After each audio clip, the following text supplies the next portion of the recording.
Tervetuloa taas tänne Leffahuilu-podcastin pariin. Tällä kertaa arvostelussa ohjaaja Sam Raimin uusin elokuva Send Help. Muuten tästä leffasta sitten tiennytkään, kuin että jonkunlaista kauhua Raimilta, ja se riitti itselle. En edes tiennyt siitä millaista kauhua tai ketä leffassa näyttelee, ja se oli jälleen kerran virkistävää päästä näkemään tällä tavalla elokuvaa. Käytiin Kino Piisparistilla tää katsomassa, koska sehän on kova mesta. Mutta millainen leffa tämä oli?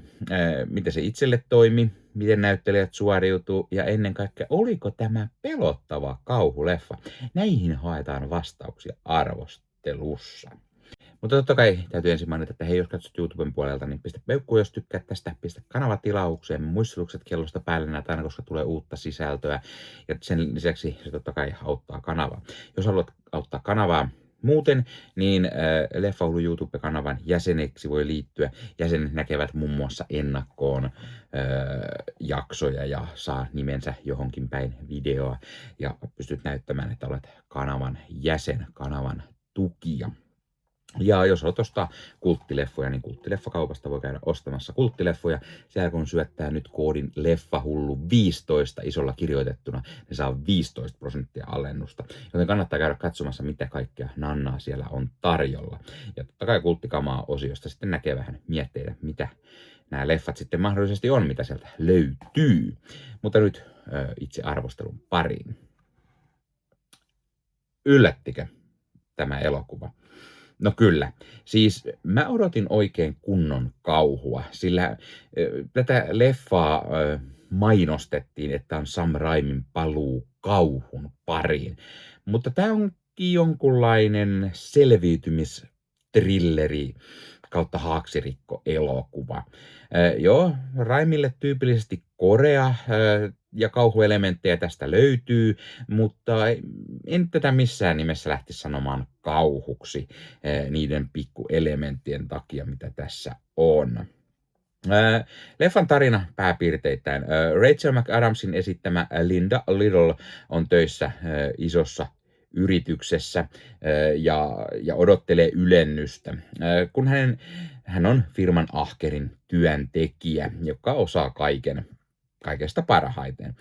Mutta kun Dylan O'Brienin esittämä uusi pomo Bradley ylentääkin oman kamunsa Donin ja on muutenkin veemäinen, suorastaan mulkku tätä Lindaa kohtaan, niin sitten tämän hissukan hieman reppanan Lindan asenne muuttuu.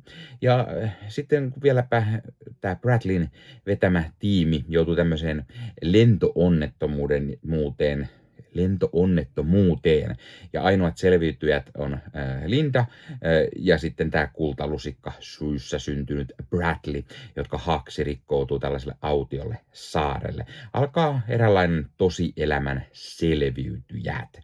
Ja kuinka ollakaan, tämä Linda on todella kova selviytyjät-sarjan fani, joten hän kyllä pärjää, mutta miten sitten Bradley? Ja miten sitten Linda ja Bradley tulee keskenään toimeen? Tässä on elokuva niin kuin pääpremissi. Tämä oli mun mielestä aika hauskaa tämmöistä niin kuin autiosaarelle selviytymistä ja näin. Kivoilla pikku twisteillä ja hyvällä komedialla, paikoin hyvin päätöntä mustaa komediaa. Mä kyllä tykkäsin siitä. Puhutaan sitten näyttelijöistä. Kuten mä aiemmin sanoin, Rachel McAdams ja Dylan O'Brien on leffan pääosissa ja molemmat tekee varsin hyvät roolisuoritukset. Rachel McAdams toimii hienosti tällaisen vähän hissukammaksi tämmöiseksi toimistokonttorirotaksi, mutta sitten kun hän pääsee tähän niin sanotusti omaan elementtiinsä, eli selviytymään elämästä autiolle saarelle, niin hänestä tulee sitten vähän kovempi muija, joten varsin hauska tämmöinen rooli hänellä, ja Dylan O'Brien sopii kyllä todella hyvin tämmöiseksi veemäiseksi yrityspomoksi, joka ei oikeastaan osaa mitään, ja hän on saanut kaiken, jopa firman perinyt omalta isältään. Muissa rooleissa nähdään tämmöisissä, sanotaan nyt pienissä rooleissa, melkein cameo-rooleissa, Dennis Haysbert, Idil Ismail, Xavier Samuel, Chris Pang ja Emma Raimi.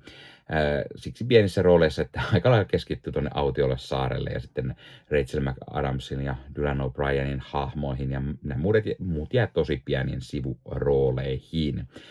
Tämän elokuvan on kirjoittanut Damien Shannon ja Mark Swift ja tosiaan ohjannut Sam Raimi.